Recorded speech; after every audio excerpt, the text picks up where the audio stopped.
کبھی کبھی ایک آیت یا ایک جملہ انسان کے غرور کو توڑ دیتا ہے۔ اللہ تعالیٰ نے سورہ نمل میں حضرت سلیمان علیہ السلام کے ذریعے ایک قوم کو پیغام بھیجا۔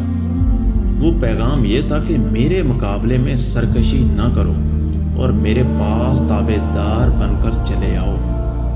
یہ پیغام صرف ملکہ سبا کے لیے نہیں تھا، یہ ہر انسان کے لیے ہے جو تکبر کرتا ہے، جو طاقت کے نشے میں اللہ کو بھول جاتا ہے۔ ہم میں سے کتنے ہی لوگ ہیں جو اللہ کے سامنے جھکنے سے گریز کرتے ہیں، نماز چھوڑ دیتے ہیں، گناہوں پر اڑ جاتے ہیں اور سمجھتے ہیں کہ جو کچھ ہے ہم ہیں۔ یاد رکھو، اللہ کے حکم کے آگے سر جھکانا ہی اصل عظمت ہے۔ تکبر اللہ کو زیب دیتا ہے۔ ہم انسانوں کو صرف عاجزی، صرف بندگی، یہ چیز ہے۔